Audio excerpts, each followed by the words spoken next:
In short, it all starts with an aristocratic banquet. The music is playing, the nobles are chatting, young lords are trying to hit on girls. An ordinary evening of rich loafers. And then Lucian comes into the hall. The atmosphere instantly dies. Seriously. People react as if not a human had just entered the room, but a city raid boss. Everyone starts whispering, "That's him. Lucian Cronia. That's the one." Young nobles literally discuss him like a legend from horror stories, and not in a good way. One particularly talkative person starts telling the girl, "He's crazy. He's cursed. He even drove his own mother to suicide." Bro doesn't hold back at all. Gossip flies faster than magic arrows. The girl is already beginning to be afraid of a man she hasn't even really seen. Meanwhile, this genius decides to combine gossip with flirting. Type, "Forget about him. We'd better go somewhere together." It is at this moment that fate realizes that it is going to be very funny. Bam! The bottle hits him right in the head. The music turns off. The whole room freezes. A new arch begins. Our guy Lucian appears as the main villain of the season, and immediately gives out. "Even a dog doesn't behave like that during heat, you son of a bitch." Oh, they sailed. Bro didn't just hear the conversation. He decided to conduct a masterclass on correcting behavior. Bang! Another bottle kick. Bang! A kick. Bang! One more. "Do you like to pick on girls?" Bang! "Do you like to use other people's family tragedies?" Bang! "Do you like it?" From the outside, it looks like a free re-education program for aristocrats. The entire banquet is watching as Lucian turns one poor guy into a teaching aid. And the worst part?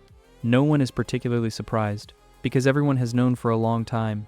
If Lucian clings to you, prayers won't help anymore. The guards come running, trying to stop the fight, but then a new problem occurs. Lucian suddenly starts yelling into the void, "I told you to shut up." Everyone is looking where he is looking. There's no one there.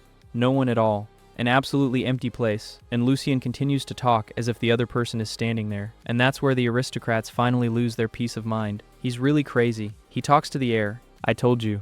In fact, Lucian's reputation is now getting a free boost, although he's actually talking to Russell, with a ghost mentor. The only person who even understands what our guy is going through. Russell tries to calm him down, because Lucian had just become a warlock, and darkness works roughly as an amplifier of negative emotions. Are you angry? Get plus 100% rage. Are you offended? Keep berserk mode.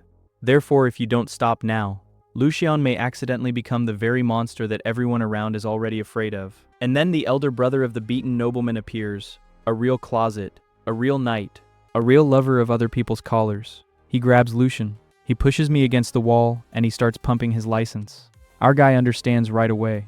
You can't win by force here, therefore it uses the most ancient technology of mankind. Bites him. Yes. He just takes it and bites it.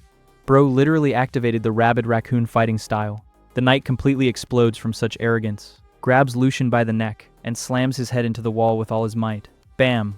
One more time. Bam. And that's where the real madness begins. Strange images begin to flash before Lucian's eyes. Rain, streets, smartphone, credit card. Objects that don't exist in this world at all. Our guy is hanging out, because she suddenly remembers. Is it haram? 29 years of life, modern Korea, past life. Bro understands that he is a hitman, and not just a hitman. He got into a novel, in that very novel, and the funniest part starts next, because he remembers his own role. Not a hero, not the chosen one, not the savior of the world. Of course not. Fate looked at him and said, "Congratulations, you're the interim boss, the one who will be killed later." Lucian remembers the plot. He will be betrayed in the future. He will be declared a villain. They'll kill him. The end of the story. Our guy looks at this information and gets a critical blow mentally. Why me? He didn't ask to see ghosts. I didn't ask you to become an outcast. I didn't ask you to turn into a villain. But that's exactly what happened. For 10 years, ghosts had been driving him crazy. For 10 years, the whole world thought he was crazy. And now it turns out that the ending has already been written in advance. A disgusting deal. And then the system appears. Because without a system, a hitman is not a hitman. The whole world freezes. Time stops. A choice appears before him. Submit to fate, or confront her. The clock starts ticking. Tick. So. Tick. So. Our guy doesn't even think for long. Because for the first time in many years, he began to feel happy. He's got a mentor. There was hope. There was a chance to live a normal life. And he's not going to give it to anyone. So Lucian raises his head and declares, "I will resist fate."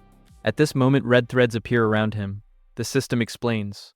Every red thread is a path to his death. Each red thread is a part of the script. Do you want to survive? Cut them. Break the plot. change the story, create a new route. In fact, our guy got the break a novel with your own hands mode. Time starts up again. Everything disappears. That leaves only Lucian and Russell. And then he takes the first real step, the first plot change, the first blow to fate. He looks at his mentor and says, "The teacher, I will study black magic." And at that moment, a blue thread appears between them. And then, chick, she disappears. The first chain of fate is broken. The first scenic rail has been uprooted. And our guy finally decides one thing. If Roman wants to make a villain out of him, then Roman will have to try very hard. Bro is literally being reborn right in front of our eyes. After all the events, Lucian finally makes a decision that changes everything.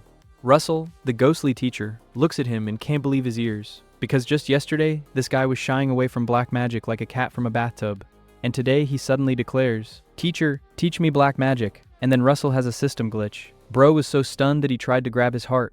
Although he doesn't have a heart, because he's a ghost. The level of shock is simply exorbitant. He repeats the question several times. They say, "Are you serious? Is this not a joke? Did you get hit too hard on the head?" And Lucian stands like a rock, and he answers, "No, I'm serious." And that's where the real character change begins. Our guy finally understands one simple thing. In his previous life, he was constantly bumping into walls. There is no money. There are no possibilities. There is no choice. And now, he's an aristocrat. He has the resources. There is knowledge of the plot. There is time. And the most important thing, there is a chance to change everything. So Lucian decides, to hell with fate, to hell with the novel. I'll write my own story. And honestly, these are the vibes of the real protagonist. Russell is still trying to figure out what happened, and Lucian gives out an almost philosophical phrase. The world just started to look different. Bro literally opened a new tab of consciousness. But the teacher quickly stops him, because the student almost broke his head just now. First the treatment, then the magic. And as if by fate's timer, they start banging on the door. Russell immediately understands who it is. Father. And then a new catastrophe begins. The door literally flies in. Novio appears in furious boss mode. This guy screams from the doorway, "Are you completely stupid? I sent you to meet people. And you got in a fight. And honestly, he can be understood. He sent his son to a social event. The son returned with a reputation as a berserker. But then something happens that no one expected. Lucian looks at him calmly and says, for the first time in many years, Father, and everything. Combo crit. A super effective attack. Novio freezes, reboot, system error. Because Lucian usually referred to him exclusively as Count. And then suddenly, Father. I swear, if this were an anime, a sad violin would be playing right now. Even anger disappears instantly. Novio literally starts stuttering, and then Lucian explains the reason for the fight. It turns out that the freak used the memory of his mother to hit on women. And then even the viewer wants to punch this Viscount in the head. Our guy calmly explains, why should I treat him like a human, if he's behaving like an animal? And then the father finally understands. Something has changed. It has changed a lot. This was no longer the same nervous boy. In front of him is a man who has finally begun to grow up. And then Lucian finishes him off with the second phrase. I want to study fencing. And if my father was shocked before, now it's just destroyed. Because the Cronia family has been a family of swordsmen for generations. And Lucian refused to go down that path all the time. And suddenly he asks for it, voluntarily, without threats, without any persuasion.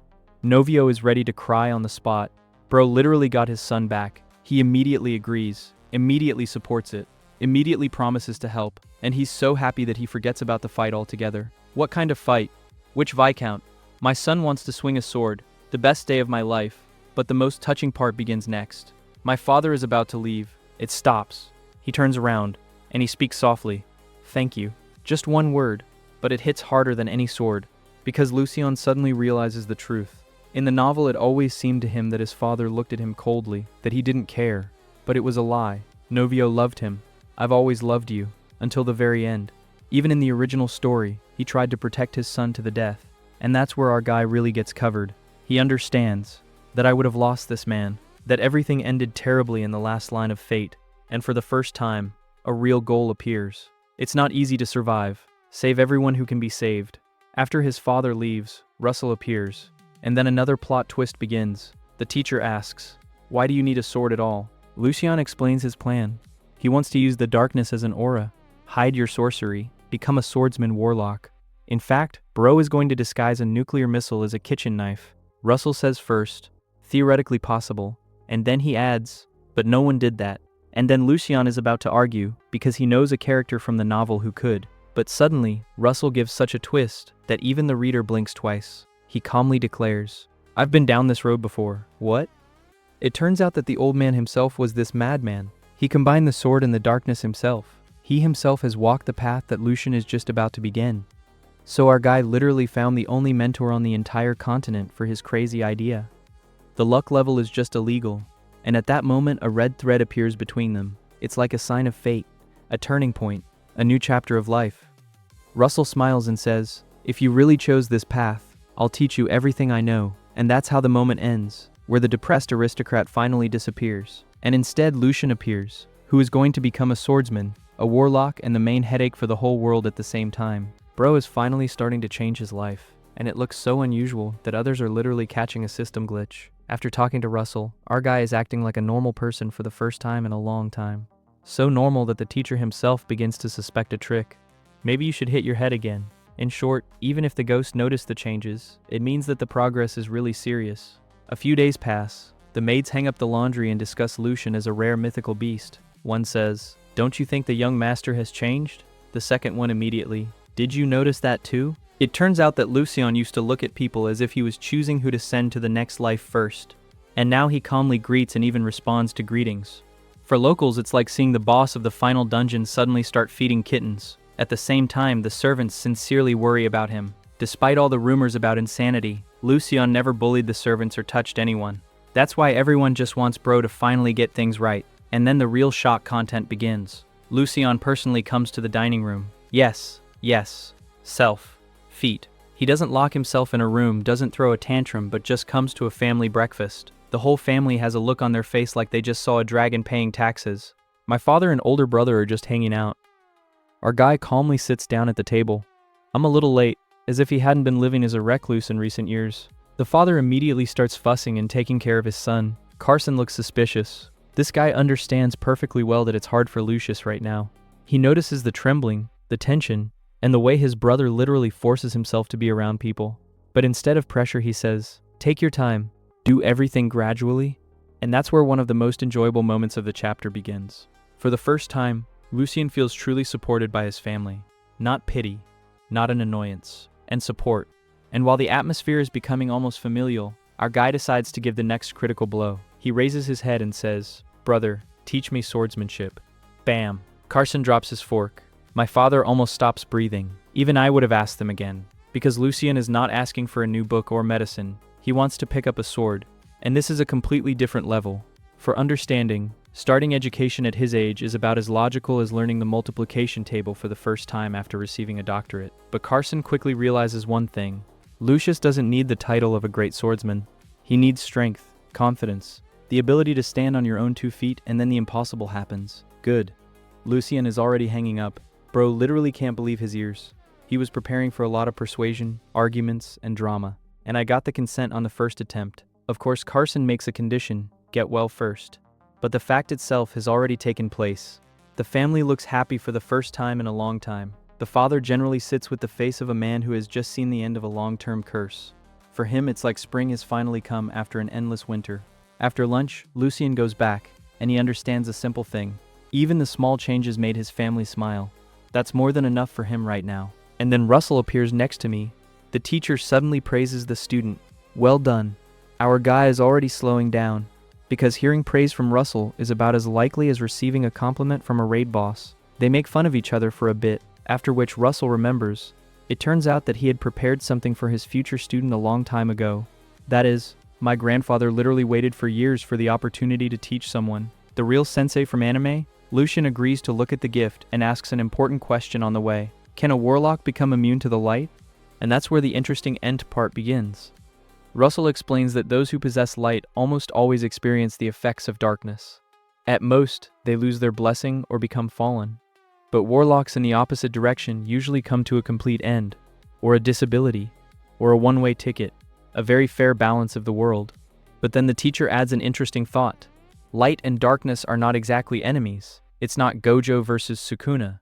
It's more like 2 parts of the same system. If there is light, there is darkness. If there is darkness, there is light. And theoretically, you can still get immunity to light. However, no one knows how yet. It is at this moment that a red thread appears in front of Lucian. Someone very important. someone who already has such immunity. And then our guy gets it.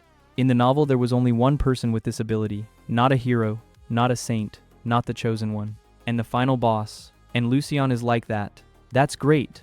So we'll steal the build from the last boss. Bro literally decided to swing through the guide of the main monster of this story. Bro finally finishes putting the puzzle together in his head and realizes that Narc is literally a walking cheat code that needs to be kept close at all costs. He looks at his system quests again and notices an interesting thing.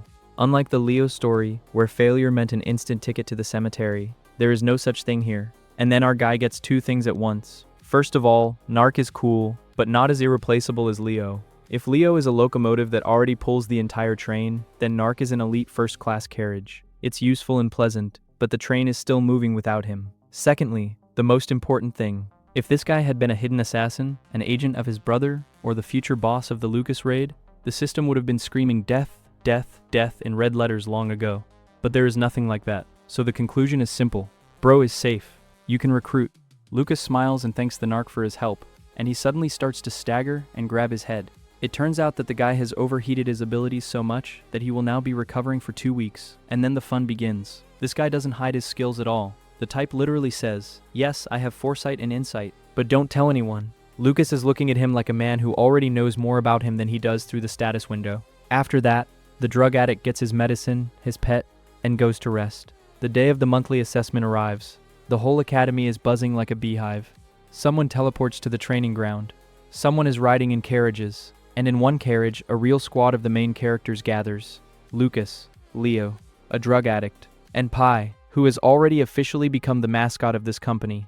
Leo immediately puts on sound insulation, because when Lucas is around, conversations always quickly turn into the category of high treason and conspiracies. Leo reminds me with displeasure, "So the drug already knows your situation." Yes, the Narc happily confirms. At the same time, Leo looks at him as if he is assessing whether he can accidentally strangle a person with one hand. After all, Lucas revealed the most important secret to some exchange student whom he has known for just a few days. Suspiciously, very suspicious. Then Narc tells about his abilities. Foresight, insight. In short, the guy got a premium subscription to intuition. After that, Leo's expression becomes as if he has just read the demon's user agreement, because such an ability in the wrong hands is a real nightmare. And somehow Leo believes him. Although not completely. At the training ground, Lucas notices a strange pattern. Several people are standing in the distance and constantly looking in his direction. Pi immediately turns on the main character mode. Are they looking at me? I would like to. After a little exploration, an interesting thing turns out.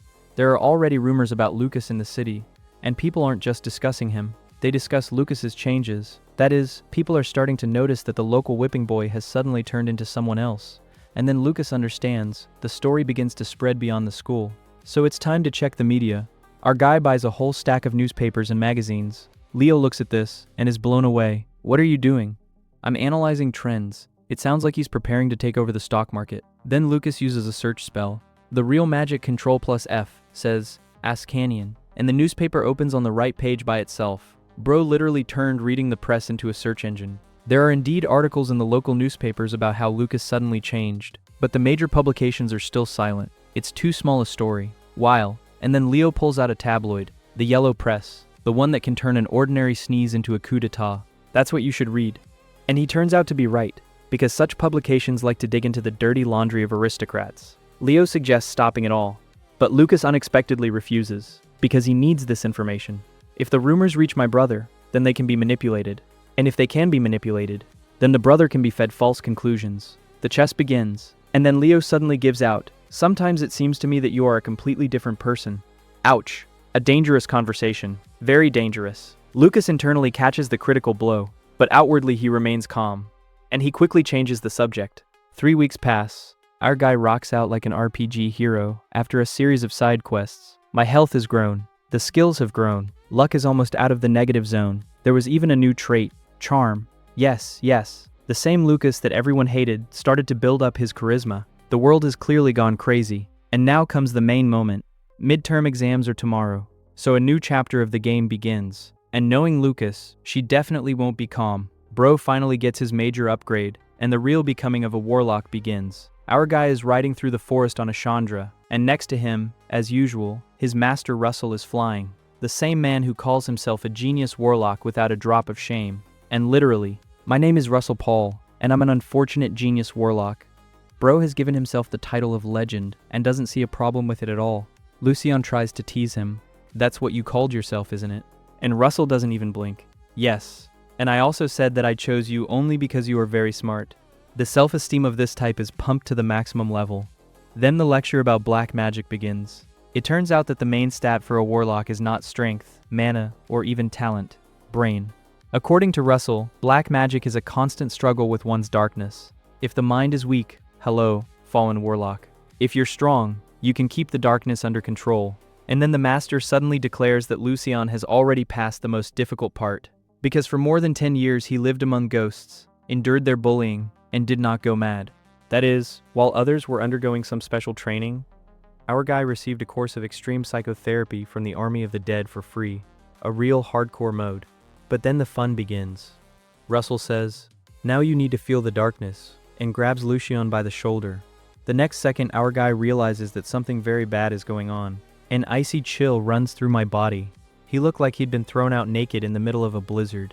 Black smoke appears in front of my eyes. Chandra almost sets a high jump record out of surprise. And then the darkness returns back to the body. And then all hell breaks loose. Bro feels like someone poured acid inside him and decided to mix all the organs with a construction mixer. It literally folds in half. Sweat is pouring down. It gets dark before my eyes. And Russell stands next to me and says, "It hurts a little. A little bit. Little bit." This grandfather was clearly trained by anime survival instructors. But after a while, the pain really disappears. And then a new problem becomes clear. Every time Lucian uses up his supply of darkness completely, new darkness will return through the same adaptation. That is, the warlock receives a huge supply of energy, but sometimes pays for it with a subscription to suffering. But the bonuses are serious. If the magician is left without mana, then that's it. And after that, the warlock is still able to swing his abilities for a couple of days. Literally endless endurance mode. After that, the introductory course on how not to become the final boss begins. Russell lists the rules. You can't accumulate negativity. You can't use darkness against people for no reason. You can't just kill like that. You can't mock the dead and practice necromancy. In fact, the warlocks were given tremendous power and instructions from the series. Please don't turn into psychopaths. Then Russell decides to show the basics. He points to the tree, but then Lucian suddenly says, "No, I want to try it on a ghost." And that's when I realized, bro is really tired of being a victim. For more than 10 years, these creatures had been ruining his life. Now it's time to pay the bills. At first, Russell looks at him as a man who decided to go to the raid boss for the first time, but then he agrees anyway. A snap of the fingers, and a crowd of ghosts immediately gathers around. It was like someone had given away free tickets. One of the old acquaintances even starts to grin. They say, "Oh, it's been a long time." But a second later, he is grabbed by the scruff of the neck, and he understands that something is not going according to plan today. Russell explains. People usually can't see or touch ghosts, but the darkness can, and that's where the real magic begins. Lucian closes his eyes, feels the darkness inside, gives an order. Darkness obediently flows through the body, and suddenly it appears on his hands. Black smoke begins to swirl around the fingers. The ghost sees it, and instantly panics. Literally. This guy starts stuttering and begging for mercy. Because for ghosts, a warlock is like the appearance of a protagonist with a legendary weapon for mobs. Russell is generally falling apart at this point, because beginners usually don't control the darkness that easily. And Lucian does it on the first try. It's like I've been doing this all my life. And now comes the moment of truth. Hit him. Lucian doesn't even think. He had been waiting for this moment for more than 10 years. The darkness surges forward. The black smoke stretches out into a long whip. The whip. The blow goes right through the ghost. A black wound appears on the spirit's body. The ghost is howling in terror. He looks at Lucian as if he saw the end of the world. And it is at this moment that the most important thing happens. Not a blow, not magic, not the darkness, and awareness. All his life Lucian was afraid of ghosts. I've been running away all my life. Endured. He suffered. But now everything has changed. Now the ghost is afraid of him. And our guy finally understands. He's not prey anymore. He's the hunter here now. And Russell is watching this performance with his jaw hanging open. Because his student has just given out a start that looks suspiciously cheesy even by the standards of warlocks. It looks like this bro is really going to turn the whole world upside down. Our brother Lucian is finally testing black magic for real, and that's where the fun begins. He hits the ghost, and Russell is like, "It's okay," and a second later, his jaw literally drops. Why? Because this guy just accidentally skipped the most difficult stage of using black magic. Usually the scheme is like this. Ordered the darkness, The darkness has done the job? Then I manually unhook the used darkness. And our guy is like that. No, it's on its own. Russell is already yelling inside, it's a cheat, but he doesn't say anything out loud. The teacher is smart. If you tell a student now that he is a genius, he may catch the main character syndrome ahead of time. Lucian meanwhile asks, and if I enjoy beating up ghosts, I won't become a fallen one? Russell is reassuring. On the contrary, for a normal warlock, it's almost psychotherapy. That is, ghosts are officially becoming anti-stress balls. Then Lucian finishes off the ghost completely. The darkness lashes him like a black whip. Bang. The ghost crumbles into dust and goes to be reborn. And that's where the real victory happens. Not because he defeated the enemy, because for the first time in 10 years, Lucian stopped being afraid of ghosts. Now it's the other way around. They used to hunt him, now they're looking at him like they've seen a tax bill. Our bro literally thinks, now it's you who should be afraid of me. Nicely. Russell is pleased. Says, congratulations, now let's go home and train ourselves to death. Teacher of the year. But first, a gift. It is for him that they go to the city. Jerno appears on the way. He is the commander of the first night squad of the Cronia family, and one of the few people who really treats Lucius normally. His older brother Carson sent him, not the father, and that's interesting. Jerno sees Lucian all wet with sweat and almost has a heart attack. Young master, to the hospital. Lucian is as calm as possible. No, it's just that I haven't ridden a horse for a long time. The funniest excuse after experiencing the ritual. They arrive at the magic Ludion bank, and then a blue thread of fate appears. Lucian already knows these mechanics. Such a thread appears when there is an event ahead that can change the plot. He leaves the bank. The thread disappears. He comes in again. Appears again. Our guy understands right away. Yeah, so the plot is going to surprise me today. And instead of leaving, he does what all good guys do. He goes towards the problems himself. Jerno shows the coat of arms of Cronius. The bank's employees instantly transform from, "Who are you anyway?" in, "Please forgive us. The power of the aristocracy works better than any pass." According to Russell's instructions, Lucian files the documents as a substitute recipient. The recipient is Russell Paul. The item is box number 14. Russell smiles mysteriously. It's the only such thing in the world. Lucian is already mentally opening a loot box of legendary quality. An employee brings a heavy metal box. Our bro is already reaching out to her. And then, an alarm siren starts blaring throughout the bank. Even Russell is hanging out and gives out, "Robbers!" That is, literally at the moment of the opening of the legendary gift. The plot turns on the GTA mode. The chapter ends exactly on this cliffhanger. Iron shutters close the whole bank. Lucian isn't even surprised. Of course, the blue thread didn't just appear. Russell is absolutely thrilled. Who's robbing the magic bank anyway? It's like attacking the Pentagon with a kitchen knife. The problem is that for some reason the guards, the legendary bank mercenaries, are not visible at all. Everyone understands that some kind of murky scheme is going on. The enemies have a cheat. One of the robbers is a female magician. She calmly announces, "Don't move. This is my territory now." And all employees with guns are literally knocked out. Russell explains instantly, "It's a barrier mage. The thing is extremely nasty. As long as you stand inside her barrier, she's almost invincible."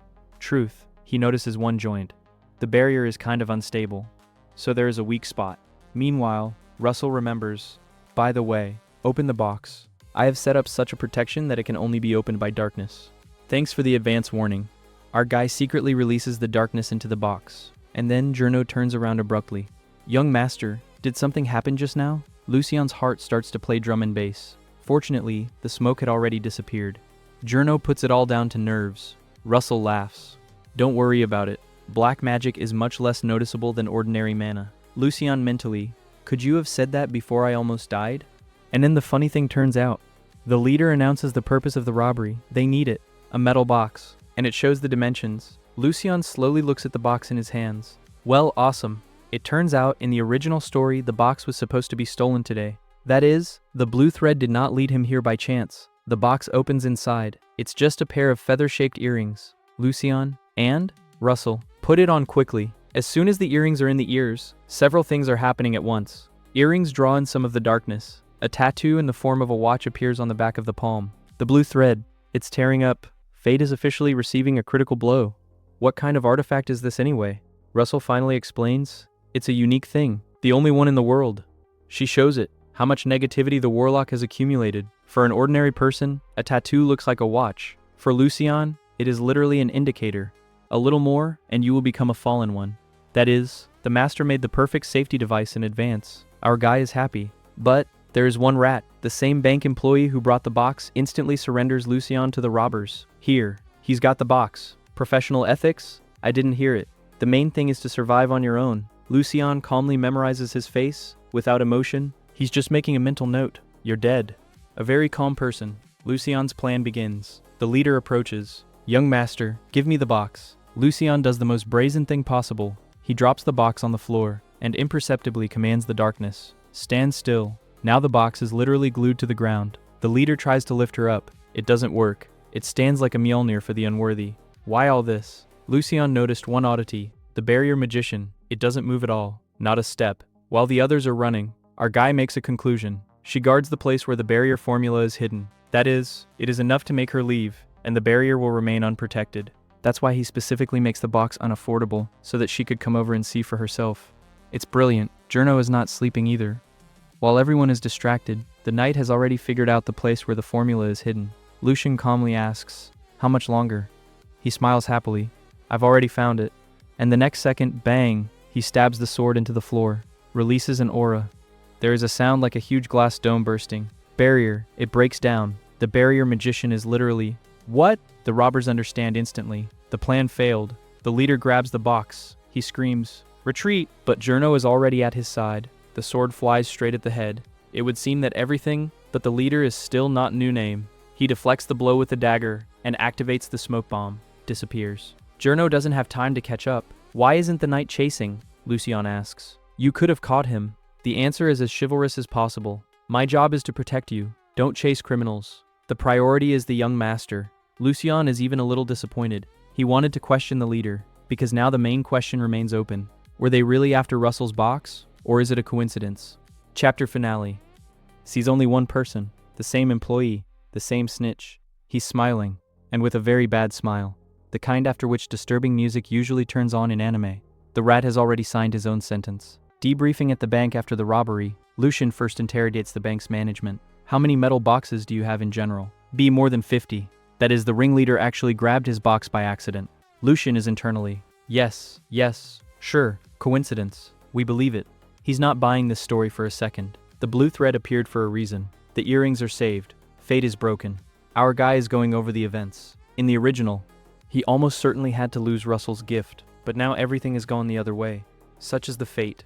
You should have lost, Lucien. Not today. Now he has a unique artifact, the only one in the world. Hours of negativity. For any warlock, it's almost a cheat code. The rat's verdict. Standing in front of Lucien are branch manager. The same employee as a snitch. They're both practically swimming in their own sweat. Especially the rat. Our guy is quietly drinking tea. Exactly calmly. Because a real aristocrat finishes his tea first. Then he ruins his career. Lucien speaks in an absolutely icy voice. I was thinking about what to do. The employee's soul is already leaving the chat. And then the phrase, the final boss of the nobility arrives. You didn't insult me. You sold it. The Cronia family. The room gets 20 degrees colder. The employee starts babbling excuses. Young master, I'm an accident. I am. Lucien doesn't even raise his voice. Shut your mouth. And everything.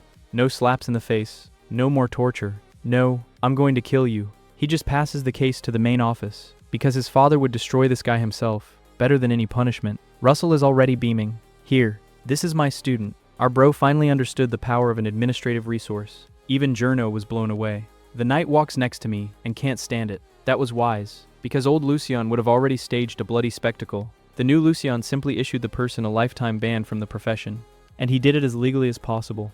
It's scarier. Returning home, our guy goes straight to Novio. But before that, he asks an important question to Russell. Is all this by any chance related to you? Type, maybe the master did something again 200 years ago. Russell shakes his head. No. Then they both realize one funny thing. They don't know much about each other at all. The teacher only knows, this guy hates ghosts fiercely. Lucien knows, this grandfather likes dramatic surprises too much. The best description of childhood. Lucien says, I just had a long puberty. Russell almost falls over. Bro, you've been psychologically destroyed by ghosts for more than 10 years. You look like a rabid wolf. And you name it, prolonged adolescence. This is Saitama's level of self-irony. Antonio is the best grandfather. The butler greets me at the door, and it literally glows. Young master, you came to the master yourself. This old man is happy. Lucien. Stop talking weird. Antonio. I would tell the whole country about it. Shortly. Grandfather is a fan of Lucien, and he doesn't hide it at all. And Novio? At first he thinks Carson has come. When he finds out it's Lucian, literally spits out tea. Yes, this is such an incredible event, because before, his youngest son almost never came to him on his own. And the sweetest thing, Novio's first question, not, why did you come, but is he even safe? Dad hides his feelings as badly as a tsundere from a romantic anime. Family conversation. Lucian comes in. He begins to officially apologize. Novio immediately interrupts. Stop it, we are father and son. Just come. Our guy even hangs out a little bit. He had never heard this before. Then Lucian talks in detail about the bank, about the robbery, about the employee, about betrayal, about everything. Novio is listening, and his face is getting darker by the minute. The regime is already waking up inside him. Blow the bank to hell. But he's holding back, because he wants to give his son the opportunity to solve the problem himself. The growth of the characters is mutual. Dad trusts. After the story, Novio says just one thing. If necessary, use my help. All. Without moralizing. Without, you're just a kid. Our guy is finally getting real trust. And then, Lucian asks, the family seal. Not money. Not security. Not the army. Print. Because one document with the Cronia coat of arms works more convincingly than 100 threats. Novio doesn't even think. He gives it away right away. And then an old acquaintance pops up. Novio speaks. Viscount Horion's sons are coming soon. Those idiots from the banquet. Apologies should be accepted. Lucian smiles. And it gives out absolute classics. The one whose ear I bit off. Isn't he a knight? Novio snorts. If the title can be bought with money, that's right, it's a knight. Shortly. The guy is a fake elite. Lucian is already making plans. Let him become my first opponent in sparring. Just delay the meeting a bit. Our bro is literally, let me level up, then I'll humiliate him officially. Novio laughs. Loudly. Very loud. Because for the first time he sees confidence in his son instead of hatred for the whole world. And he agrees. Good. I'll stall for time. Chapter finale. Lucian returns to his room. It turns out to be boring. I bought him flowers. And on purpose. Because he knows. The young gentleman doesn't even have a valet. Russell is touched. What a caring guy. Lucian instantly switches on the tsundere mode. I hate it when people fuss around me. Of course. We've already figured it out. Meanwhile, Journo is already running to complete the next task faster than the NPC after receiving the quest. The last scene. Lucian looks at Racho's flower. He takes one. And he says, let's start the experiment. It looks like we have another warlock test ahead of us, because if Lucian takes something with the words, I'll try one first, it almost always ends with either a new skill or a new disaster. After the experiment with the flower, our guy decides, well, it's time to test his immunity to the holy power. He takes Racho. Russell, stop. You're not going to. Lucian, I'm going to. And instead of carefully tasting the petal, he puts the whole flower in his mouth. Russell took critical damage. Are you crazy? They're eating it by the petals. Lucian, quietly chewing. It's getting late. In a couple of seconds, Russell is in a panic. Well, what do you feel? Our guy analyzes it as seriously as possible. It doesn't taste good. Like grass. It should be spiced. Russell, I'm not teaching a human being, I'm teaching natural disaster. But then the real effect begins. My nose is bleeding. Then he's literally vomiting black blood. Russell, spit it out. Puke. Save yourself. And Lucian stands absolutely calm. No, it's fine. Russell, is it okay? You're vomiting blood. The darkness inside you is dead. Lucian, it's more like a crepe after a workout. Tolerable. Russell, who am I messing with anyway? And then the scientist mode turns on. Lucian remembers the novel. The final boss once ate these flowers and gained light resistance. But the author, of course, did not bother to explain anything. The main character then found a diary with a method and burned it. Thanks a lot, bro. Now I have to conduct experiments on my own liver. Lucian makes a conclusion. The light really kills the darkness.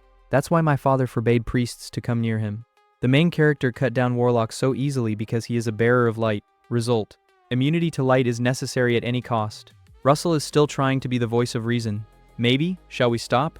Lucian, no. If I get caught as a warlock one day, the whole family will die. It's better to suffer now. Russell finally understands one thing. Lucian doesn't value his own health at all. If others suffer, he goes crazy. If he suffers himself, well, I'll be patient. That's what scares the old man the most. At this moment, Journo arrives. He brings the paper, but it stops. The room smells of blood. He immediately tenses up.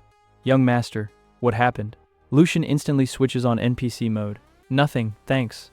You can go now. Journo clearly doesn't believe it, especially after he notices the blood-stained cloak. But an order is an order. He leaves. The door closes. Russell continues to stare at Lucian as if he had just eaten Uranus. Our guy sits down at the table and begins to keep a journal of experiments. Date, the number of colors. Result, yes, now it's a full-fledged scientific work. Then he asks, how do you understand that the resistance is really growing? Russell sighs heavily. He understands. It's already impossible to stop this idiot. That's why he gives up. Okay, I'll be watching. If it gets really bad, I'll stop it. Lucien is happy. There is official permission to continue. In 5 seconds, Lucien, the master, can I have another one right now? The room is getting colder. Russell literally starts to glow with rage. He can barely resist saying, yes, you are completely beaten up. Meanwhile, in another place moving on to the new heroine, Tella Lution, the third daughter of a family that owns a magic bank, receives an email from Lucien Cronia. The first reaction, what? She expected threats, curses, and madness. Instead, he receives a perfectly polite letter. The essence is this. An unpleasant incident has occurred at your bank. I believe that you will be able to judge him fairly, without shouting, without threats, without, I'll burn down your bank. Tella reads the letter several times. Is this even the same Lucien? It turns out that she has her own problems. She's the youngest of the sisters. The elders are already managing the branches, and once she failed a responsible task and lost the chance to become an heiress. Now Lucien's letter looks like a real quest. If she can handle this case on her own, he can regain his position. Therefore, Tella immediately makes a decision. Get ready. We're going to the Cronia family. Let's get back to ours. Russell asks, why did you write specifically to your third daughter? Why not the head of the family, and not even the eldest heiress? Lucien smiles mysteriously. Our guy has obviously already calculated something 10 moves ahead, like the real Eisen, but without the pretentious bangs. Bang, and our bro finally starts playing for a long time, and not just destroying everything. Chapter in a nutshell. Lucien gathers his future allies, gains immunity to the light, and begins to behave like a real aristocratic schemer. The $1 million plan, Russell asks. Bro, why did you write to the third daughter of the Lutons at all? There's the mother, there's the eldest heiress. Lucien is like that, because the big shots will apologize at most and disperse, and I need not an apology. I need it, 1 spoonful. Russell is generally hanging out. What kind of spoon? This is the local version. While someone is building a career, I will carefully help him, and then we will both be in the black. That is, our guy is going to invest in a man who is not yet at the top, but will definitely get there. A real investor in NPCs, and then therapy begins. But it's very specific. Lucien says, the mood is bad. I'm going to mock the ghosts. Russell, just don't destroy them. We'll need them again. Lucien, don't worry. I'll play with them first. Then I'll let you go to heaven. Even Russell couldn't find the words. A few days later, every morning it looks something like this. I ate a piece of racho, vomited blood. I went out into the sun. The skin burns again. I put another X in my diary. Failure. Our bro is literally conducting forbidden medical experiments on himself. Russell is almost gray-haired now. If only ghosts had hair. He checks. How are you feeling? Lucien, great. Only the blood is flowing. Otherwise, everything is fine. Russell, will I ever outlive him? But Lucien doesn't give up. He talks calmly. Light kills warlocks. The main character is a light user. It means, greater than I'll just stop dying from the light. Level logic. If the poison kills, we will eat it every day. Workout number 2. Now Russell switches to a new torture. Stop eating flowers. Drive the darkness faster. Because right now, Lucien is controlling the darkness like a beginner in the game. While casting, the opponent has already managed to get married, raise children, and die. How does black magic swing? Very simple. Chasing the darkness, you're driving again, one more time, until the brain starts to melt. Black magic doesn't swing with muscles. She's rocking mental stamina. In fact, it's like endlessly training your reaction in an anime until your brain says, Master, can I die already? Our bro is already progressing. There's more darkness now. He already knows how. Making a whip, change direction abruptly, attack the ghosts, miss on purpose. The ghosts, triple AA. He started again. And they run away like extras from some solo leveling when the main character gets new skills. Russell is still unhappy. The speed is dropping. The darkness is boring. She's complaining. Yes, even the darkness itself is already like this. Master, can I skip these pauses? Lucien tries to justify himself. I was checking the progress. Russell, no one will wait in battle. Lucien, fair enough, but there is one problem. Train to walk and control the darkness at the same time. This is a separate kind of masochism. Yesterday, he crashed into a tree, got bruises, smashed his head in. Blood started flowing, he repeats it again today. Because otherwise he won't learn. The current mode, Dark Souls plus walking training at the same time. And finally, Tella Lution arrives. This is where the real political arc begins. Who is she anyway? No one yet, but after a few years she will become the head of the Lution family. It is she who will raise the magic pot to the top 3 of the entire empire. In the novel, she was mentioned in just a couple of lines. But Lucian already knows her future. Therefore he thinks, while everyone is looking at the current leaders, I will invest in the future winner. A real investor before the advent of venture funds. The first meeting, Tella enters and freezes. This wasn't the rumored psychopath standing in front of her, but he's very calm, very polite, almost a shy guy. Russell is just dying of laughter next to me. Ha ha ha, look at you. I almost caught ghostly goosebumps. Lucian pretends not to hear, because the mode is on now. A normal aristocrat. Tella sincerely apologizes for the incident at the bank, and Lucian immediately indicates the position. I don't need a scandal, but I'm not going to pretend that nothing happened either. It's a very mature move. No hysteria, no threats. And then Lucian begins his main performance. He looks away, embarrassed. He scratches his neck. He speaks softly. I chose you, because you're my age. Tell me, huh? He continues even more awkwardly. It was difficult for me to address people, because of the way I used to be. I've been thinking, maybe, could we be friends? At this moment, a blue thread of fate appears.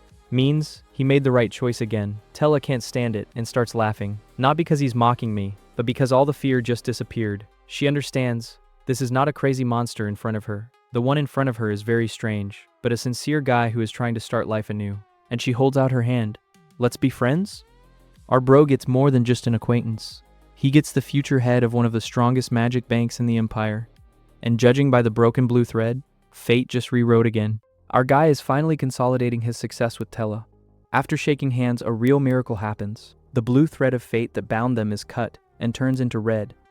That is, Lucian did not just change the future, but literally rewrote it.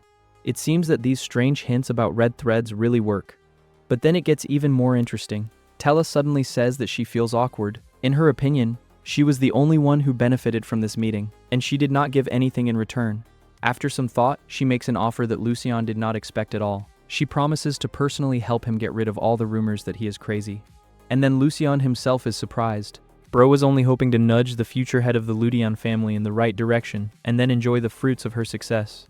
And he got a sincere ally, who decided to take his side. Tella honestly admits that at first she also considered him dangerous. She thought the letter was just a clever excuse to make fun of her. Russell even agrees mentally. To be honest, the plan really started that way. But now Tella sees a completely different person in front of her. She understands that all the rumors were lies, and sincerely wants to correct her mistake. Our boyfriend thanks her, although inside he doesn't know how to react at all. For a person who hasn't had much contact with anyone for years, such kindness turns out to be stronger than any magic.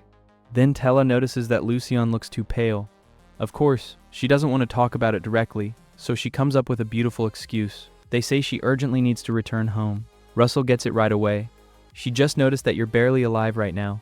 Tella says goodbye, promises to bring something delicious next time, and leaves. As soon as the door closes, Lucian instantly relaxes. He unbuttons his collar, ruffles his hair, and begins to breathe deeply. Bro has survived ghost attacks, calmly eats flowers of light that make him vomit blood, but an ordinary conversation with a girl knocks him out more than any boss. He looks at his trembling hands and repeats in his mind, people, they're not ghosts at all. Meanwhile, Tella goes home and discusses the meeting with her maid. She immediately asks if Lucian is really as crazy as they say he is, but Tella just smiles. Not at all. All these rumors are complete nonsense. After a moment's thought, she suddenly compares him to a stray kitten. And not just as a kitten, but as an injured one. She is sure that Lucian was incredibly nervous and mustered all his courage just to ask someone to be his friend for the first time. After that, she decides to immediately talk to her mother about what happened, and our guy doesn't have time to rest at all. Russell suggests asking Carson to reschedule the training, but Lucian immediately refuses. He puts on his favorite hooded cape. He feels almost naked without it, and heads to the second training field. Carson and Jerno are already waiting for him there. Lucian politely greets his brother, thinking that sword training is about to begin. Carson looks at him for about 5 seconds and gives the greatest instruction of the century. Run. Our guy doesn't understand what's going on at first. A huge training field in front of him. No sword, no techniques. But it's useless to argue. He starts running, runs half a circle. This? Endurance test? Russell makes the most surprised face. Who told you that? Just run, and the real death marathon begins. 1 lap, second, third, fifth. Sweat is already pouring down. Lucian is tearing off his hood, and Carson is not going to say the cherished stop at all. but Russell gets high from what's happening. He states that a strong mind is impossible without a strong body, and it is best to train to control the darkness precisely when the body is completely exhausted. Bro literally turned into a coach from hell. Lucian is mentally ready to strangle his own teacher, but he continues to run, because she remembers what she's doing it all for. He needs strength. He needed to defeat Viscount Horion and prevent his fate from falling into the abyss again. Finally, Carson says, "Stop," and Lucian immediately falls face forward. It just turns off. But this turns out to be just the beginning. Carson calmly explains that now there will be such runs every day. Until Lucian can safely withstand such a load, he won't even see any sword. It's only now that our guy realizes that his brother wasn't going to teach him the technique from the very beginning. First, he's going to turn his body into a normal human weapon. Lucius wants to protest, but he has no choice. He agrees. When Carson leaves, he even allows himself a barely noticeable smile. He was finally convinced that his younger brother was really serious. But Lucius is only dreaming of rest again. At night, Russell begins the second part of the training. Now we need to learn how to control the darkness even more precisely. During the day, you can control it while driving. At night, hold objects for a strictly defined number of seconds. Russell explains that real black magic must work at lightning speed. Used, disappeared. No one even had time to figure out what had happened. For the first workout, he orders the chair to be lifted. Lucian has a hard time getting the darkness to follow the command. My head is literally splitting after an exhausting run. The chair rises. 5 seconds. Bang. He falls back to the floor. Russell explains that now Lucius needs to learn how to precisely control the duration of magic and give multiple orders at the same time. In fact, this is the equivalent of a double and triple spell for ordinary magicians. Lucian gives the command to lift the chair again, and then the unexpected happens. Instead of the usual silent submission, he suddenly hears the displeased voice of the darkness itself. "I don't want to. Our guy is just hanging out." It looked like his magic had just decided to start arguing with his master. In short, our guy is starting to have some kind of new level of warlock leveling. Lucian is going to practice holding the darkness and picks up a chair, and then suddenly darkness, he starts talking. Not Russell, not a ghost, it is the darkness. She's literally whining. "I don't want to, I'm bored." Lucian wakes up instantly, and then an even stranger thing happens. A red thread appears that connects him to this darkness. Even Russell is in complete shock. Bro, who has studied black magic all his life, now just freezes like a Windows XP computer. He begins to frantically recall the theory. Usually the scheme is simple. You're giving an order. The darkness performs. You turn off the darkness. But Lucian's, there has never been a third point at all. And then Russell gets a terrible thought. Perhaps Lucian had never ruled the darkness. Maybe it was the darkness that voluntarily obeyed him. For a warlock, this is so abnormal that Russell almost has a stroke. He quickly tells Lucius to focus and explains. It looks like he's looking at an analog of a divine beast. Just not light, like the priests, but dark. Our guy, of course, is awesome. I'm actually a warlock. But there is no choice. The darkness continues to act up, and asks to return everything as before. Russell says the only thing that comes to his mind. You need to choose a uniform and give it a name. Lucian doesn't think for a long time. Once upon a time, a fox is depicted on the coat of arms of the Cronia family. Come here, Rada. And then the red thread breaks. Black smoke gathers into a small fluffy fox cub with blue eyes. And the first thing a new pet does, he starts admiring his own paws. Bro was literally born 5 seconds ago and is already happy that he can walk. Russell looks at this and doesn't know how to react at all. He was expecting some kind of legendary 9-tailed monster, but he got a little black fox cub. Meanwhile, Rada calmly declares that he has always been by Lucian's side. Didn't show up now. He wasn't called up. I was literally born with him, and it was he who kept Lucian from falling into darkness all these years. Lucian himself is already freaking out. All those voices he'd heard when he'd been haunted, it wasn't a hallucination. It was Rada who encouraged him and did not let him completely break down. It turns out that our guy had been living next to his own reasonable piece of darkness for 10 years and didn't even know about it. Russell finally realizes that in front of him is a walking violation of all the laws of black magic. Lucian is trying to figure out why this fox is needed at all. And that's where it gets even more interesting. It turns out that their darkness is common. That is, Rada is able to independently control Lucian's power. Simply put, our guy just got his own co-pilot. Lucian immediately decides to check it out. 7 seconds. Rada happily agrees. Lucian lifts the chair with the power of darkness. The fox cub controls the time, and everything works perfectly. But it's at this moment that Russell suddenly screams, "Catch a chair!" Lucian automatically grabs him, and the door of the room swings open. Novio and Carson burst in. They felt a powerful surge of some unknown force and immediately ran to check if the youngest son was alive. While Lucian is trying to figure out what's going on, The chair falls right on his head, the perfect first impression. Novio immediately rushes to his son. Carson looks around the room carefully. Both admit that they felt such a cold and terrible force that they had never felt before. Russell quickly explains to Lucien that a huge amount of darkness was released at the birth of Rata. It was impossible to hide such a wave. And now the most dangerous thing begins. Carson notices a black fox cub hiding behind Lucien's leg. For the Cronia family, the fox is a symbol of the family. But the black fox, this already looks like a very bad omen. Carson looks directly at the animal and coldly asks, "Lucien, where did this fox come from?" After the appearance of Rata, Lucien's life becomes even crazier. During another training session, Darkness suddenly declares, "I don't want to, I'm bored." Our guy wakes up instantly, and then something like, "It wasn't in the script" begins. A red thread appears around him, and the darkness itself begins to take the form of a living being. Even Russell, who has studied black magic all his life, literally falls into a stupor.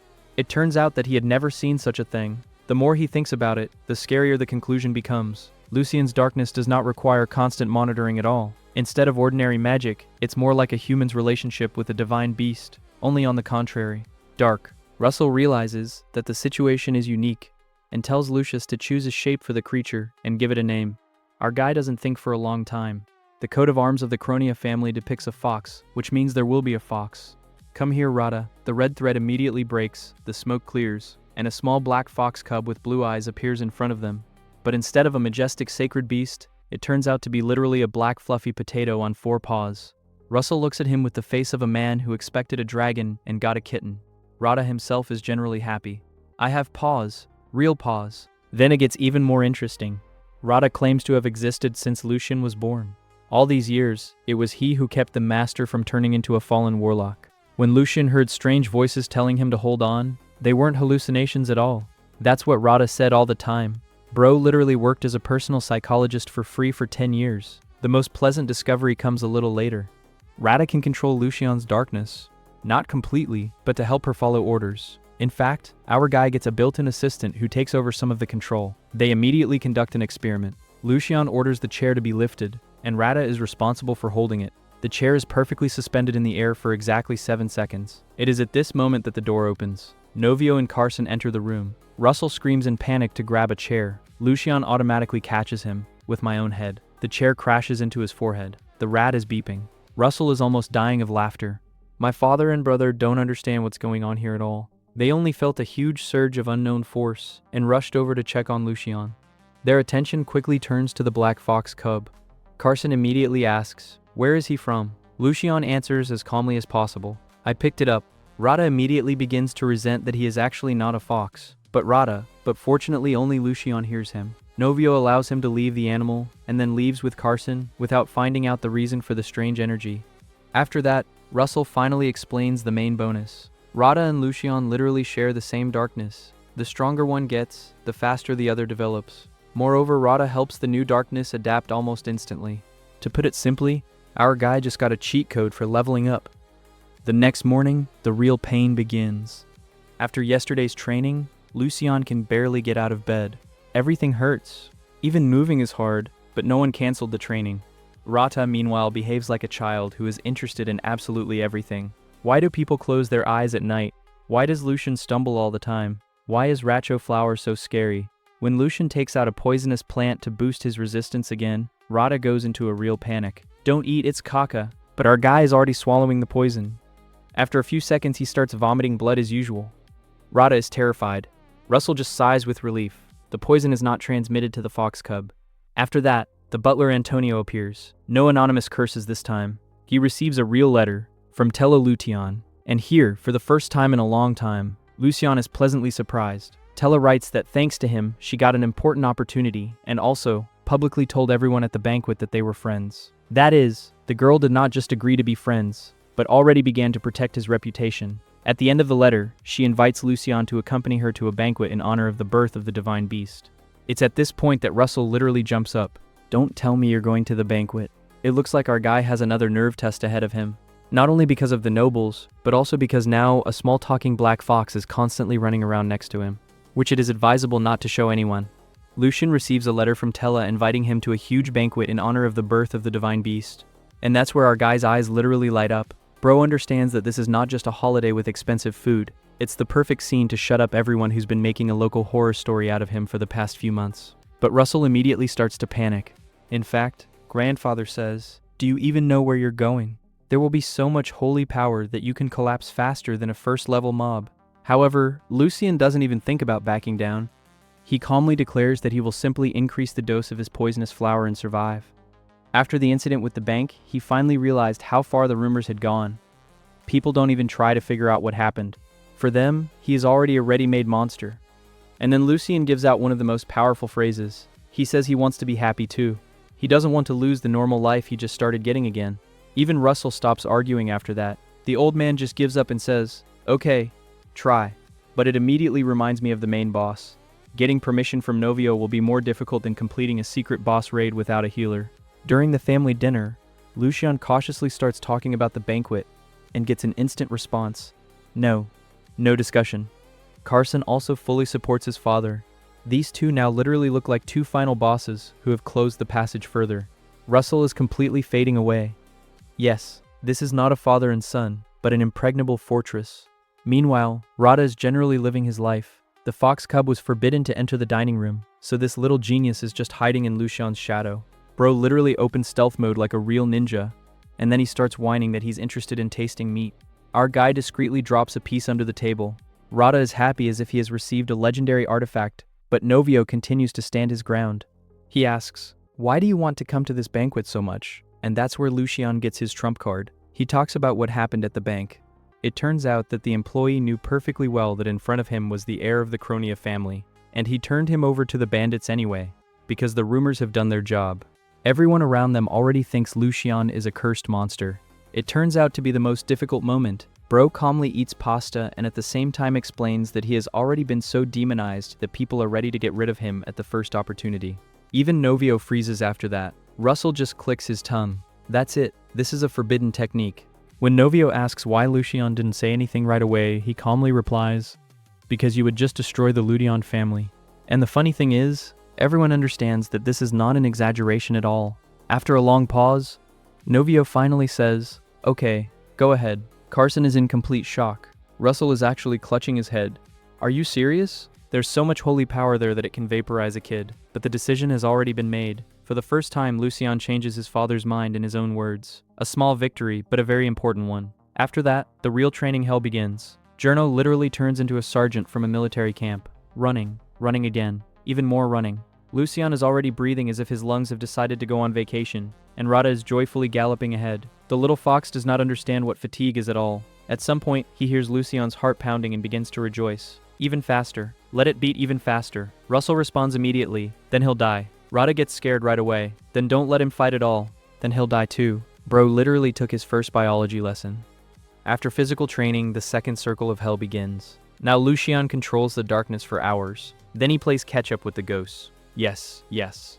Russell deliberately releases the terrified spirit, and Lucian must catch him before he escapes. In fact, his grandfather gave him dark souls, but instead of knights, you need to catch ghosts. Each time, Lucian almost grabs the prey, and every time, literally a couple of centimeters are missing. And in the evening, Russell's favorite torture begins, lifting furniture with the power of darkness. 3 seconds, 5 seconds, 7 seconds. Are you at least 1 second late? Get a lecture for 10 minutes. When Lucian and Rada finally manage to hold the chair perfectly, Russell beams like a child. Great, now let's move on to the desk. Lucian just falls to the floor. Bro doesn't even argue anymore. A few days pass like this. Every morning begins with Lucian eating his favorite poison. Rada throws a tantrum every morning. Don't eat that. Every day, Journo makes him run faster. Every day, Russell wakes him up with the words, "There are only 50 repetitions left." And one day, Lucian gets so exhausted that he begins to control the darkness, right in my sleep. Russell gets scared at first. Then he realizes that the student is actually using magic without waking up, and he is absolutely delighted. Our guy is literally pumping up a passive skill. 5 days pass. Lucian is already noticeably getting faster. Almost catches ghosts. Rada is an ideal way to control the darkness. Their teamwork becomes so well coordinated that they work like two players, ideally closing a raid. In short, the synergy is almost at the level of Ultra Instinct. And then one morning, Lucian habitually comes to practice and sees a full training room. He doesn't understand what's going on at all. Journo comes out to meet him and asks in surprise, "Young master, why did you come at all?" It turns out that yesterday Carson canceled training and gave him the day off. Our guy was just so tired over the last few days that he completely forgot about it. Russell looks at him with the face of a man who has just seen a legend. Why are you looking at me? I didn't forget anything to you. Even Rada starts making excuses. Rada didn't hear it either. Lucian just sighs heavily, but he quickly realizes that once he has free time, it's time to do something else. Bro turns around and goes to the city.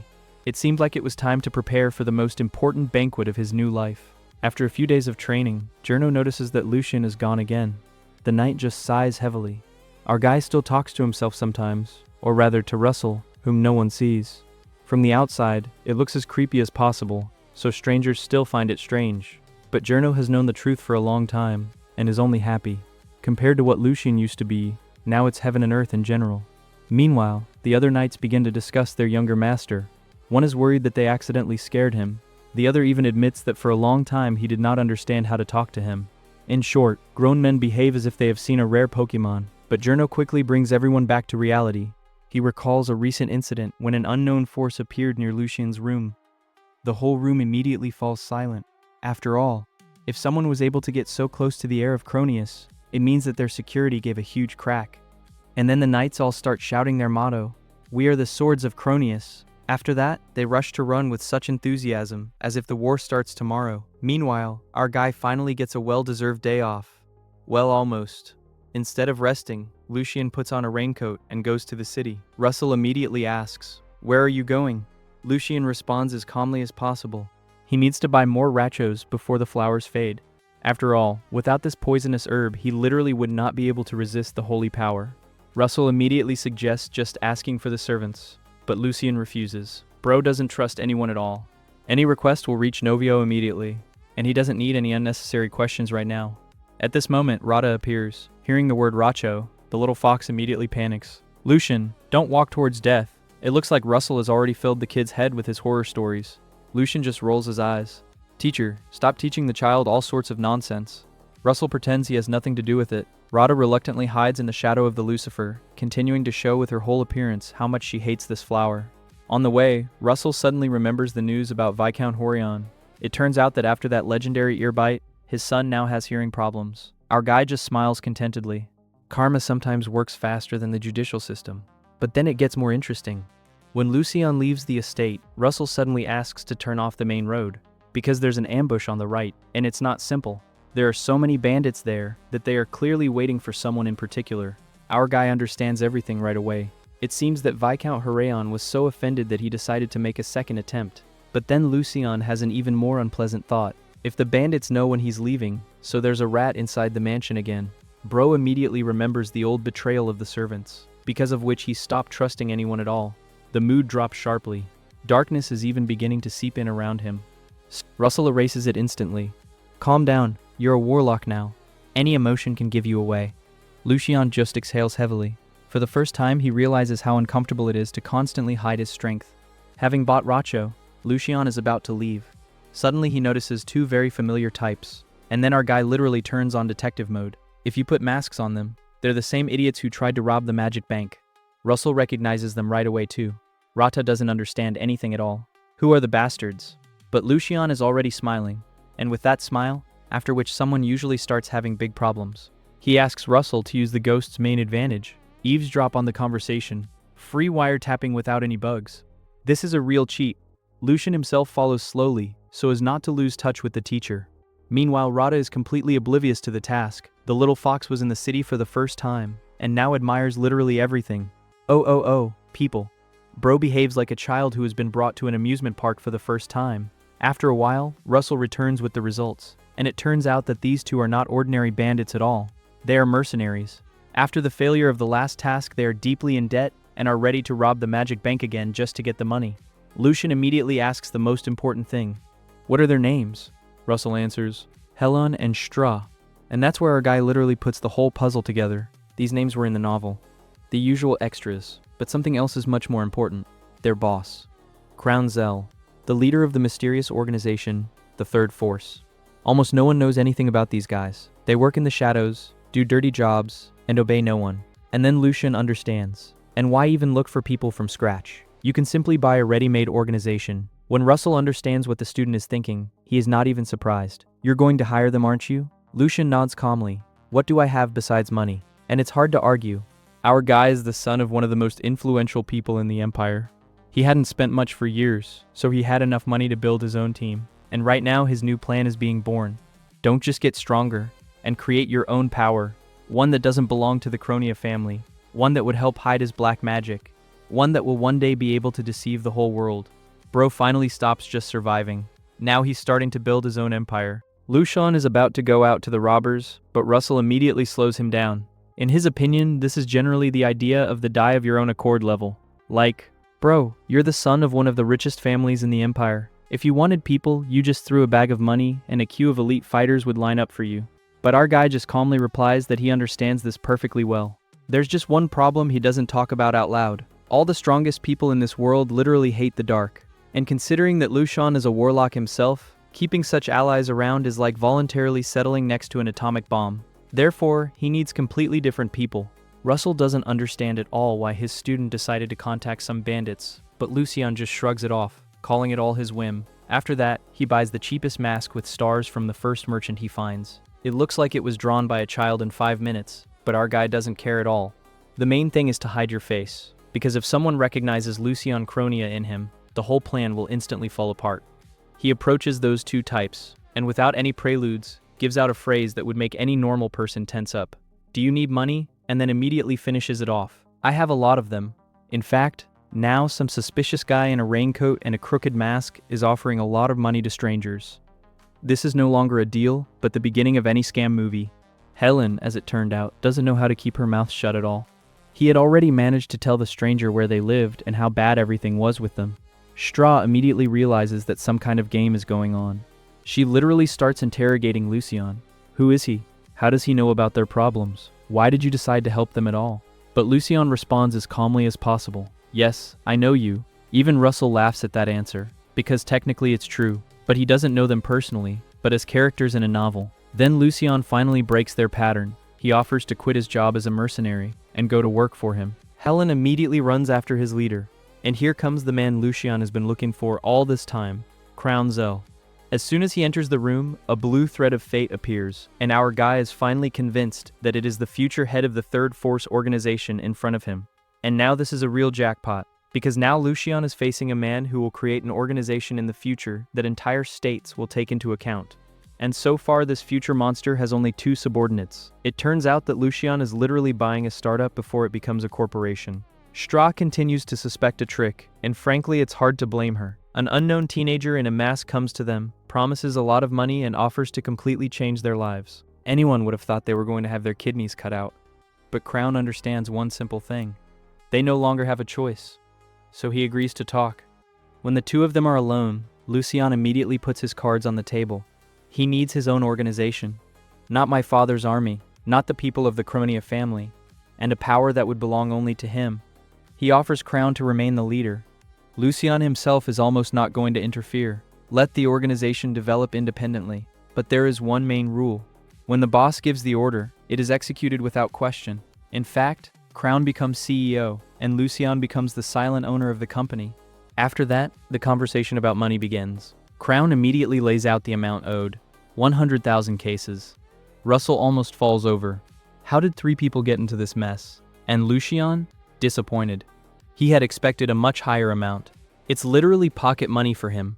He agrees to pay the entire debt without hesitation. And then, for the first time, Crown begins to realize that this is not some random rich guy. This man is really capable of buying their freedom. At that moment, Russell notices Crown's black ring, and immediately everything becomes clear. These are not ordinary debts. In front of them is an illegal slave.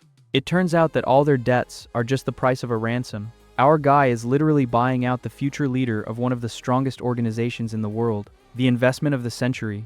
But Lucian is still the son of an aristocrat. That's why he doesn't give away money for nothing. First, he takes out the gems as an advance, and then suddenly pulls out the contract. And that's where the real financial terror begins. If you betray me, you repay the debt 3 times, plus 30% per month. And if you don't pay on time, the interest will continue to rise every year. Even Russell looks at these conditions with an expression on his face. Bro, are you sure you're not a demon of bank lending? Crown is completely speechless, but he still has no choice. He signs the contract. And he also signs for Helen and Stroya. Lucien specifically leaves a minimum of loopholes. He's clearly not going to let his future subordinates disappear immediately after receiving the money. When the deal is almost done, Lucien finally turns to Russell. Now we can start the next stage. Our guy calculated everything a long time ago. Since they are located near an old hotel full of wheat ghosts, it means this is the perfect place for a new training session. Russell immediately understands the student's intention and is even a little surprised. Lucien used to just follow orders, and now he himself prepares the ideal conditions for training in advance.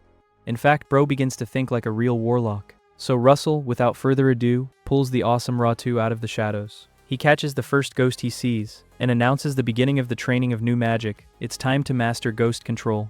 Now Lucien will have not only darkness in his arsenal, but also the most terrifying specialization of all warlocks. Bro, it looks like our guy is finally starting to discover the real warlock chips. And the first thing he learns is that ghosts can be controlled in two ways.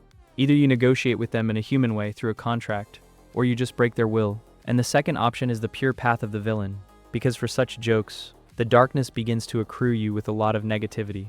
To show the difference, Russell doesn't stand on ceremony at all.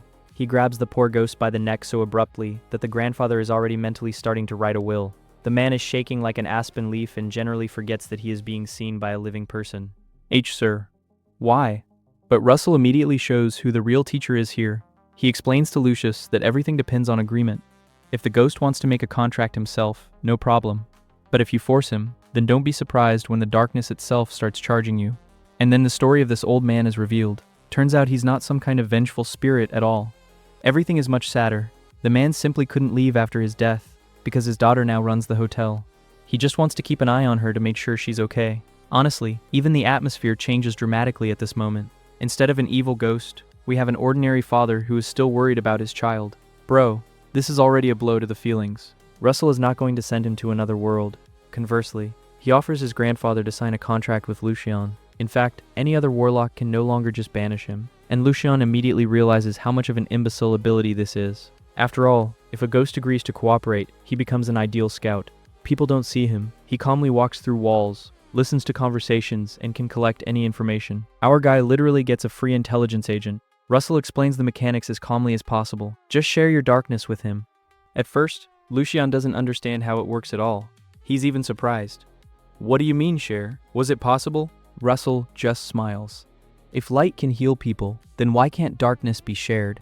It's just that she will stay quietly inside the ghost until the owner gives the order. In short, Lucien literally puts a magic mark on the ghost. Our guy releases the darkness, directs it directly at the old man, and everything goes fine at first. And then it's like an electric shock hits him.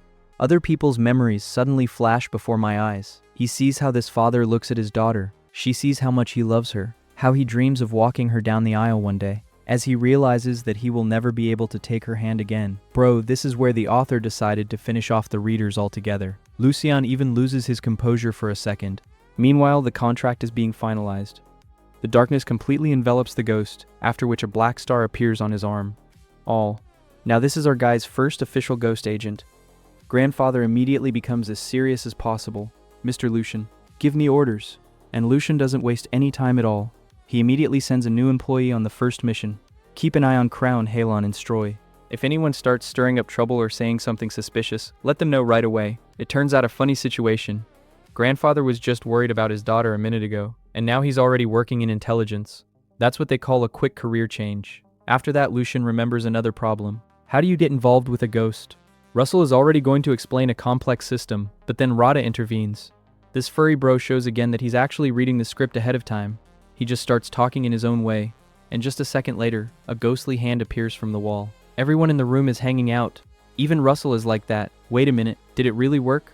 Lucien immediately decides not to complicate life. In order not to get confused later, he simply assigns his new assistant number 1. Yes, now he has a personal ghost under the number. The organization is gradually starting to turn into a real special squad, but no one is going to live in peace. The door opens. Crown returns.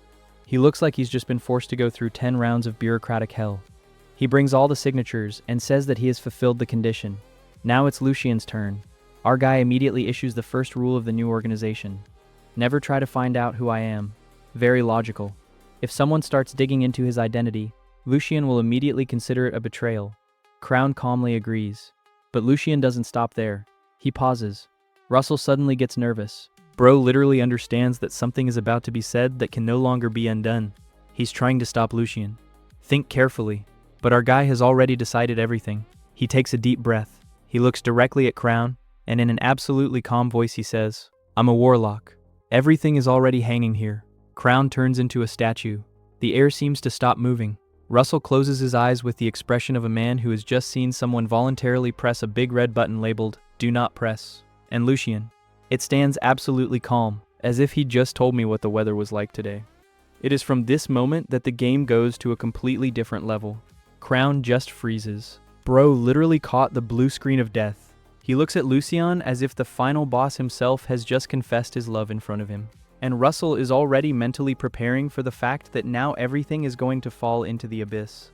He closes his eyes in advance because he knows perfectly well how people usually react to warlocks.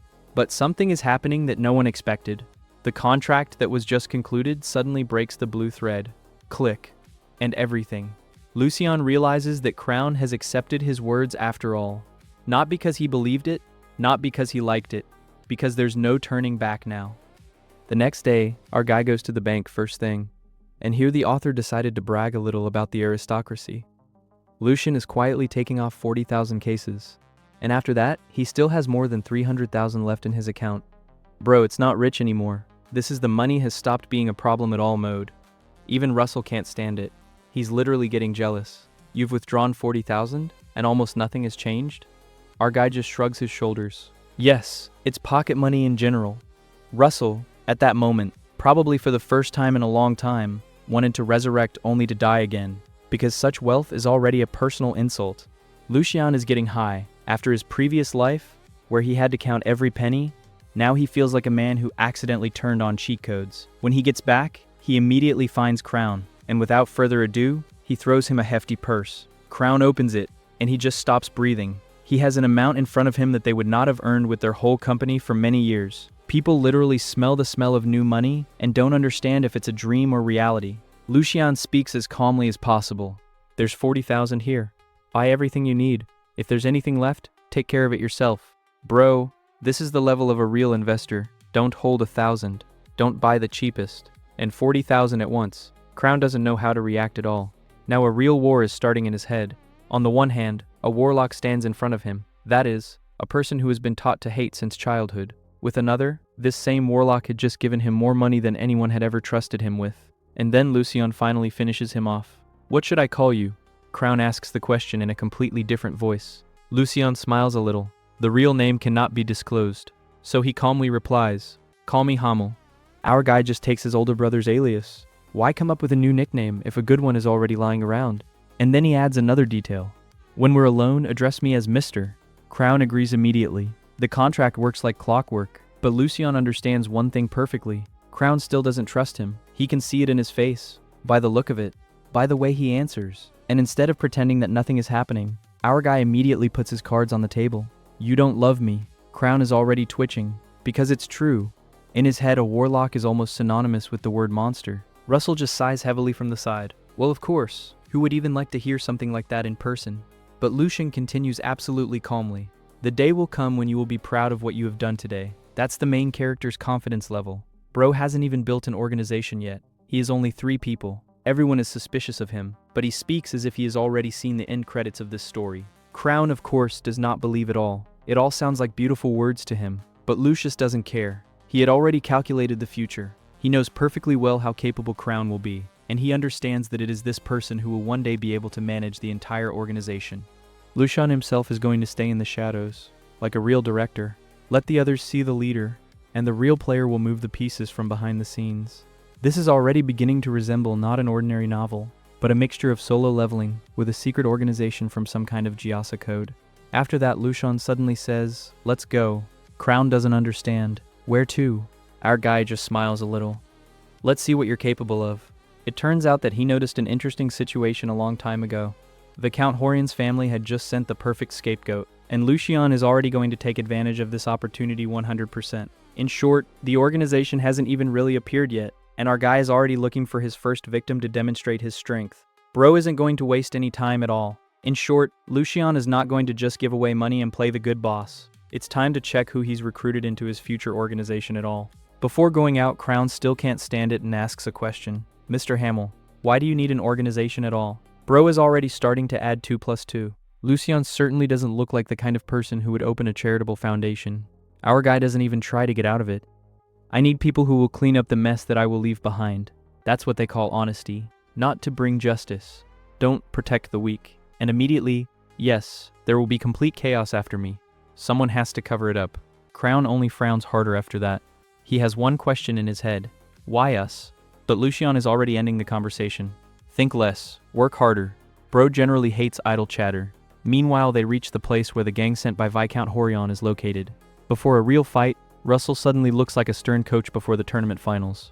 Don't be nervous. Do everything the same as in training. Just move the darkness. Rada gets the installation too. The fox cub stretches out immediately. Rada is ready. This kid has so much energy as if he's going to a festival instead of a fight. Meanwhile, Crown and Helen are talking among themselves. Helen is still nervous. He's the same, the warlock. Crown sighs heavily. You'll think about it later. Focus now. But inside he worries himself. All his life he had been told horror stories about warlocks. One conversation with them, they say, and you'll never wash your soul away. And now he's standing next to one of them. And that's amazing. No one has died yet. Russell just chuckles softly. So much for folktales. Lucian starts counting down. 10 seconds. Rada immediately understands the plan. Our guy lets out the darkness. She crawls silently on the ground like a real black snake. The first target becomes the sentry. The darkness instantly grabs his legs. Then he closes his mouth. The poor guy doesn't even have time to make a sound. At the same moment, shoo! Crown's arrow pierces his head. Helen drags the body into the bushes with lightning speed. All. -1. It's so clean that the others don't even realize that their friend has already gone to meet the ancestors. Russell smiles contentedly. You're doing better than I expected. But Lucian isn't enjoying success at all right now. Conversely, he understands how difficult it is to control several streams of darkness at once. If it hadn't been for Rada's help, he would have been lying face down somewhere by now. Our guy makes a quick conclusion. We need to train even more. That's why Russell respects him. After the first success, Lucian does not begin to consider himself a god. He immediately looks for errors. That's the mindset of a real fighter. The first sentry, second, third. The team works like a well-oiled machine. Lucian binds, Crown shoots, Helen removes the bodies. The Trinity literally turned into a conveyor belt for eliminating opponents. But then the most delicious thing begins. Lucian decides not to play one at a time anymore. He wants to test everything he has learned. 15 seconds. This is his current limit. Rada confidently answers. Rada can handle it. And then darkness abruptly begins to spread across the land. She surrounds a whole group of enemies at once. The boys don't understand anything at first. Then they notice a strange black mass. What's that supposed to mean? In the next second, the darkness rises sharply. It was as if a huge black wall had grown out of the ground itself. And then one of the bandits finally catches up. Black magic. The warlock. Congratulations. You've got it. But it's too late. Lucian calmly gives the order. Grab it. And the whole black wall suddenly comes alive. Dozens of long arms grow out of it. They grab every enemy at the same time. Bro, it looks like death itself has decided to go on an overtime shift. The bandits are trying to escape. They scream. They're twitching. But it's no use. They stand completely immobilized. And then the real shooting gallery begins. Crown shoots 3 arrows at once. 3 heads. 3 hits. Helen is not far behind at all. He flies up to the bound opponents and begins to work with a dagger as fast as if he is participating in a speed competition. In a few seconds, the Viscount squad ceases to exist. That's the whole battle. Crown and Helen look at Lucian with completely different eyes. Previously, they had only seen a rich aristocrat in front of them. Now, they understand that there is a man standing next to them who is capable of turning any battle into a beating with one magic. To be honest, if they were Lucian's enemies now, they wouldn't even have had time to figure out exactly when they died. But so far, everyone is admiring. Our guy is getting really sick. Everything starts to swim before my eyes. My head is splitting. My temples are pounding as if someone has decided to arrange a rock concert right inside my skull. Russell explains it right away. You've wasted too much darkness. It's like draining a battery completely. The body just starts protesting. And then Russell reveals the unpleasant truth. If it wasn't for Rada in the last training sessions, you'd be unconscious by now. Bro, this is a cold shower. I just want to fight. And you're immediately reminded that you're still a beginner. But then Russell finally relents. Although for the first real battle, it was very good. Rada immediately leans out of the shadows. And Rada? A typical child. There is praise for the owner. Where's mine? Russell laughs. You're doing great too, although there is still a lot to learn. The fox cub immediately starts giggling contentedly. After the fight, Lucien decides to leave first. Crown quickly catches up with him. On the way, he suddenly asks, "Are you feeling ill?" Our guy even grins. Since when is he worried about me? And he answers as sharply as possible, "Your heart is wider than the sea." Crown just sighs. Yes, it won't be easy to work with this boss. Back in the city, Lucien first gets rid of his cloak and mask. There's no evidence. There are no traces. Everything should disappear. Then he suddenly remembers another problem. The master, do you happen to have a normal mask? Russell immediately grins. Of course there is. What kind of warlock exists without a pretentious robe and a mysterious mask? This is almost a mandatory profession dress code. But he's not just going to give it away, but it hints at where you can find it. Our guy is already mentally rubbing his hands. Another rare item will soon be in his collection. However, there is one problem. The sun. Rada literally hates daylight. Lucien picks up little bro and steps out of the shadows. The fox cub immediately begins to get indignant. Rada hates the light. His fur stands on end. Honestly, it looks like a vampire was forced to sunbathe on the beach. Upon reaching the mansion, Lucien immediately heads to the garden. Russell thinks the student wants to rest after a hard fight. But no, our guy is already making his next plan. He remembers all the ghosts that inhabit the mansion. Most of them can't stand him. Means it's useless to negotiate. There remains a second way. That's the one, which Russell promised to show later. Lucien calmly looks at his mentor. The master, tell me about the second way to subdue ghosts. And here it becomes clear. If our guy used to gather allies in a good way, now some ghosts will regret very much that they got in his way. After a hard fight, Lucien is not going to rest at all. Russell looks at him like a man who just ran a marathon and has already signed up for the next one. Lucien, do you seriously want to use the dark again? You've had a splitting headache recently. Our guy just waves his hand. It's easier now. Russell immediately understands where everything is going. Don't even think about increasing Racho's dose again. Bro literally doesn't let the student finish, because he knows perfectly well that it's about to start again. Maybe a little more? No. We won't even discuss it. But Lucien is starting to worry for another reason. There is less and less time left before the banquet, and that means we will have to face the divine beast of light very soon. And our guy is still melting in the sun like ice cream in a microwave oven. Russell just grins. That's why I told you not to go. But Lucien is stubborn. He has already made his decision. There is no turning back. Therefore, he immediately changes the subject. Then teach me the second way to subdue ghosts. Russell smiles contentedly. This method is much easier, then suddenly disappears. Wait a bit, I need to catch someone. While the teacher is away, the sweetest scene of the last few chapters begins. Rada is running around the garden, enjoying life, and suddenly runs up to Lucius. Look, Rada has paws. Our guy doesn't know how to react to this at all. Yes, there is. But the fox cub won't let up. He plucks a small yellow flower and holds it out to Lucius with both paws. Rada gives it to you. Our guy is hanging out. Bro really didn't expect this. For me, yes. Why? Rada's answer generally pierces the armor. Rada loves flowers, and Lucien loves flowers. That's why Rada gives you a flower. Honestly, sometimes this little fuzzy does more emotional damage than all the villains combined. Lucien suddenly realizes one thing. It was the first time in a very long time that someone had given him something. Just like that. Without benefit, without conditions. And at that moment, something inside him seems to change. He carefully accepts the flower. Even the red thread of fate is immediately cut off. It's like the world itself is like that. That's right, that's how it should be. But the calm lasts exactly 2 seconds. Russell returns, and he's dragging a ghost by the scruff of the neck. Lucien raises his head, and the face changes instantly. He recognizes him, and childhood immediately pops into my head. This particular freak was one of those ghosts who had been bullying him for years. While Lucien was living in a real nightmare, every night, these creatures were just having fun. Bro, it's not learning that starts now. And the real revenge. Russell immediately notices the student's condition. He carefully sends Rada back to play in the garden. The baby should not look at what is going to happen now. After that, Russell grabs the ghost by the head. Bam! You still dare to look at my student? Another blow. Bam! Remember that. Most of these ghosts only understand power. That's why I like the second way of submission much more. Lucien remembers the last conversation. But you said it was bad to attack ghosts. Russell shrugs his shoulders. If it's that kind of trash, the world will only get better. Bro, this is the mindset of a man who has lived for hundreds of years. The ghost finally starts to panic. What? Wait. But Lucien doesn't listen to him anymore. He slowly releases the darkness. Slap. Black magic smashes into the ghost's face. A black mark immediately appears on the transparent body. He looks at her in horror. Are you a warlock? Lucian responds as calmly as possible. On your knees.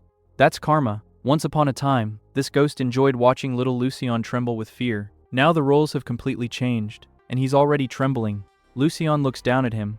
Everything is literally boiling inside. He had been bullied for so many years. I've been afraid of every Russell for so many years, and now for the first time I got the opportunity to fight back. But the most important thing, he doesn't snap, does not destroy the ghost. He does not allow rage to completely take over himself. He keeps his head cool. Russell nods contentedly. Now grab him with the darkness. Lucian does exactly that. The ghost starts shaking even harder. Will you obey me? He's trying to mumble something. But Lucian adds more darkness. Black energy begins to spread through the ghost's body. The poor guy is already yelling as if he was personally enrolled in the toughest course of re-education. Will you obey? Yes, I will. Please. The next second, it's all over. A familiar black star appears on the palm of your hand. The contract has been concluded. All. Now another ghost is officially working for Lucian. Russell smiles contentedly. Well done. And here's Lucian himself. Suddenly he starts laughing. Quiet at first. Then it gets louder. Because for the first time in many years, he felt a real sense of relief. He was finally no longer a victim. Now he's in control of the situation. But just a few seconds later, the laughter abruptly disappears. Our guy quickly pulls himself together. No, you can't lose your head. That's why I want to respect him. He understands how easily such a force can change a person. So he gets right back to business. There are rats in the house. The ghost nods nervously. Do you know who's selling information about me? I know. Vera's maid. Lucian won't even recognize that name. Means, it's just one pawn. The others? The ghost quickly shakes his head. He really doesn't know anything else. Then Lucian gives a new order. You're number 2 now. Find all the rats that betrayed me, like that. In just a few days, our guy has already assembled his own ghost intelligence. The first agent, the second agent. Soon, at this rate, his entire mansion will be under round-the-clock surveillance. When Lucian leaves, the ghost stares after him for a long time. It's only now that one simple thought finally dawns on him. This is not the same bullied child they bullied for 10 years. A real warlock stands in front of them. And if hell used to be a mansion for Lucian, now hell begins for the ghosts themselves. Back in the room, Lucian suddenly becomes very calm. He asks Russell for permission to rest for a while. And then he asks a completely unexpected question. The master, I was happy today. I'm very happy. But I'm scared. After all, I liked this power. He looks at the negative mark on his hand, and he's afraid that one day he'll start enjoying more than just winning, but also from the cruelty itself. Russell answers without hesitation. Be happy. As much as you want. If you start making mistakes, I'll stop you. That's why Russell is one of the best mentors in this story. He does not forbid force. He doesn't say to be afraid of her. He just promises to stop his student in time. Lucian smiles sincerely for the first time in a long time. He carefully places the flower Rada gave him on the table, and silently looks at the sunset. But the rest ends quickly. Russell reminds me, what are you going to do with the maid Vera? Our guy calmly replies, for now, I'll just give her a good scare. She's probably already on her guard, and as if on purpose after these words, there's a knock on the door. Knock. Knock. Bro, it seems that the next problem has already come to Lucius by itself.